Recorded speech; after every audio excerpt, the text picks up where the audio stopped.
मेरा नाम सुमन है और मैं एक गरीब घर से थी। मेरा बाप एक फैक्ट्री में काम करता है, जबकि मेरी माँ बीमार थी। मेरा एक ही भाई था जो मुझसे छोटा था। ऐसे में मेरे घर वाले चाहते थे कि जल्द से जल्द मेरी शादी हो जाए। ऐसे में एक रिश्ता आया तो मेरे घर वालों ने कहा कि यह रिश्ता बहुत अच्छा है, यहाँ तुम्हारी शादी कर देते हैं।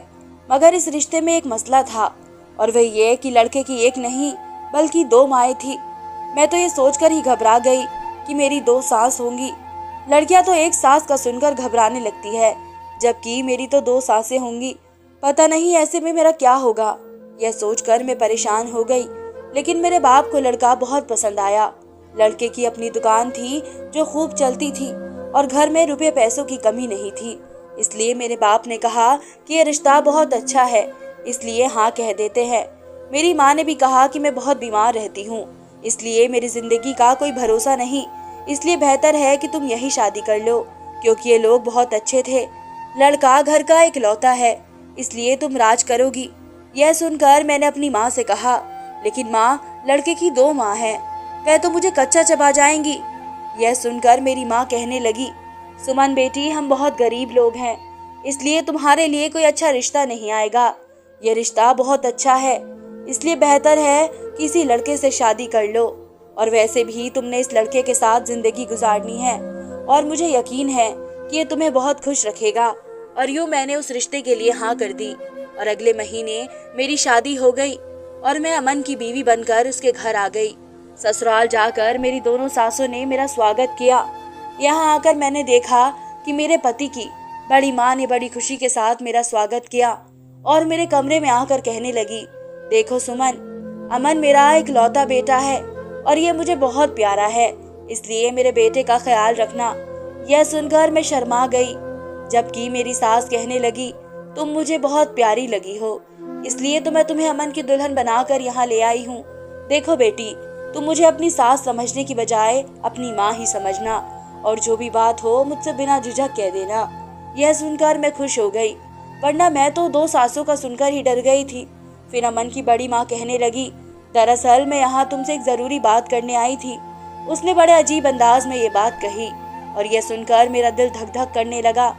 यह सुनकर मैंने उनसे कहा, आप मुझ पर भरोसा कर सकती हैं। मेरी बात सुनकर वे कहने लगी, बात दरअसल ये है कि अमन की छोटी माँ नहीं चाहती थी कि तुम्हारी शादी अमन के साथ हो। यह सुनकर मैं हक्का बक्का रह गई और मैंने उनसे पूछा कि वे ऐसा क्यों चाहती थी। यह सुनकर अमन की बड़ी माँ कहने लगी, दरअसल वह अमन की शादी कहीं और करना चाहती थी। यह सुनकर तो मैं परेशान हो गई। जब मेरी सास ने मुझे परेशान देखा तो कहने लगी, तुम परेशान मत हो, मैं तुम्हारा पूरा साथ दूंगी। ये कहकर उन्होंने अपने दुपट्टे से एक शॉपर निकाला और उसमें से एक गुड़ की डली निकाल कर मुझे दी और कहने लगी, मैं तुम्हारी हिफाजत के लिए ये एक बाबा से पढ़वा कर लाई हूँ। अब तुम मेरी बात ध्यान से सुनो। तुमने ये गुड़ 11 मिनट तक खाना है और फिर बाकी बचा हुआ गुड़ सुबह उठकर पानी में घोल देना है और ये पानी पीना है। यह सुनकर मैंने अपनी सास को मोहब्बत से देखा। मेरी सास को मेरा इतना ख्याल था। फिर मैंने अपनी सास से पूछा, क्या इससे मुझे और अमन को कुछ नहीं होगा? यह सुनकर वह कहने लगी, तुम फिक्र मत करो, इससे तुम्हें कोई नुकसान नहीं पहुंच सकता। यह सुनकर मैं खुश हो गई। मैंने अपनी सास से ये गुड़ ले लिया और अपने पति के आने से पहले पहले वो गुड़ खा लिया। फिर जब मेरा पति आया और मैंने उसे देखा, मुझे लगा कि मेरे माँ बाप का फैसला बिल्कुल सही था, क्योंकि अमन बहुत अच्छा लड़का था। फिर अगली सुबह जब अमन जागा तो मैंने वह गुड़ वाला पानी पी लिया और मैं बेफिक्र हो गई। अब हमारा कोई बुरा नहीं कर पाएगा। थोड़ी देर बाद जब अमन की बड़ी माँ आई तो उन्होंने आते ही मुझसे पूछा कि क्या तुमने वह पानी पी लिया है? यह सुनकर मैंने उन्हें यकीन दिलाया कि आपने जैसा कहा था मैंने वैसा ही किया है। यह सुनकर वह खुश हो गई और मुझसे कहने लगी, बस अब तुम अमन की छोटी माँ से बचकर रहना। इस दिन छोटी माँ मुझे नाश्ते की मेज पर मिली और मैंने उन्हें ध्यान से देखा। ये तो शक्ल से ही बड़ी खड़ूस लगती थी। मैं उन्हें देखकर घबरा गई, लेकिन अमन की बड़ी माँ मेरे साथ थी, इसलिए मुझे कोई फिक्र नहीं थी। वैसे भी अमन बहुत अच्छा था और मेरा बहुत ख्याल रखता था।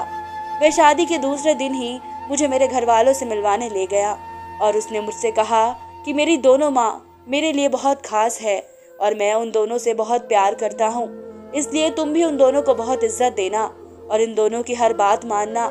ये बात सुनकर मेरा दिल किया कि मैं अमन को बता दूं कि कैसे बड़ी माँ ने मुझे बताया कि तुम्हारी छोटी माँ हमारी शादी के खिलाफ थी। मगर फिर मैंने सोचा कहीं अमन ये सुनकर गुस्सा ना करे, इसलिए मैं खामोश हो गई और उन्हें बड़ी माँ के बारे में भी कुछ नहीं बताया। यूं इस रात हम खाना खाकर आए और देर से घर आने की वजह से हम आते ही अपने कमरे में चले गए और थकान की वजह से हमें नींद आ गई। सुबह मेरी आंख देर से खुली और मैंने देखा कि अमन कमरे में नहीं था। मैं जल्दी से उठी और बाथरूम में झांका, मगर वहां भी अमन नहीं था और मैं फ्रेश होकर किचन में आ गई। मैं वहां आई तो मैंने देखा कि छोटी माँ नाश्ता बना रही थी। मैं भी कुर्सी पर बैठ गई, मगर कुछ देर गुजरने के बाद भी बड़ी माँ मुझे दिखाई नहीं दी, तो मैंने उनके बारे में पूछ लिया। मेरी बात सुनकर छोटी माँ कहने लगी वे अपने भाई के घर गई है, कुछ दिन बाद आ जाएगी। और फिर मैं नाश्ता करने लगी। अचानक वह मुझसे कहने लगी, हमारे खानदान में ये रिवाज है कि नई नवेली दुल्हन शादी के 3 दिन बाद ऐसा काम करती है जिसमें वह 7 दिन पति से दूर रहती है। यह सुनकर मैं तो घबरा ही गई। शादी की पहली रात बड़ी माँ का कहना मानना और अब छोटी माँ ये करने को कह रही थी। मैं तो दिल ही दिल में परेशान हो गई और सोचने लगी कि अब उसे क्या जवाब दूं। तभी अचानक मुझे अपने पति की बात याद आ गई।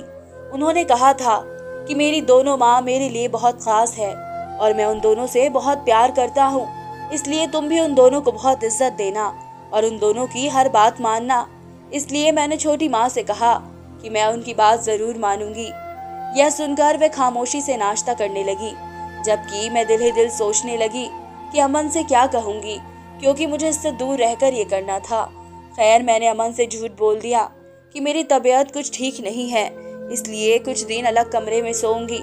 यह सुनकर अमन मान गया, क्योंकि कुछ दिन की तो बात थी और यूं मैं अलग कमरे में रहने लगी। इस दिन मेरी सास मेरे कमरे में आई और कहने लगी, तुम इस बात के बारे में अमन को कुछ मत बताना, अगर तुमने उसे बता दिया तो अमन तुम्हें छोड़ देगा। यह सुनकर तो मैं घबरा गई, क्योंकि मैं अमन से बहुत प्यार करने लगी थी, इसलिए मैंने उनकी बात मान ली थी। और छोटी माँ ने कहा कि तुम्हें इन 7 दिनों तक ठंड में रात में छत पर लगातार बैठे रहना होगा। इस रात में सख्त सर्दी में छत पर गई। पहले दिन तो मैं बहुत घबराई, क्योंकि ये ठंड का मौसम था, अंधेरी रात थी और मैं इस वक्त छत पर अकेली थी। मुझे तो यहाँ आकर रोना ही आ गया। इधर मेरा पति मजे से बिस्तर पर सोया हुआ था और यहाँ मैं सख्त सर्दी में इसके लिए बैठी थी जिससे हमारा घर बस जाए, हमारे रिश्ते को किसी की बुरी नजर न लगे। फिर वो रात मैंने जैसे तैसे गुजार ली और जैसे ही सुबह हुई मैं अपने कमरे में आ गई और उसके बाद मुझे किसी चीजों का होश नहीं रहा था। मैं शाम तक सोती रही और मेरी आंख न खुली, लेकिन जैसे ही अंधेरा छा गया छोटी माँ ने मुझे जगाया और कहा कि खाना खा लो, तुमने अभी छत पर जाकर दूसरा दिन पूरा करना है। यह सुनकर मेरा दिल किया कि मैं घर छोड़कर चली जाऊं, क्योंकि सख्त सर्दी में सारी रात जागने की वजह से मेरी तबीयत बहुत खराब थी। लेकिन छोटी माँ ने बड़े सख्त लहजे में कहा, अगर तुमने इस घर की बहू बनना है तो तुम्हें 7 रात तक करना पड़ेगा, वरना अमन तुम्हें तलाक दे देगा।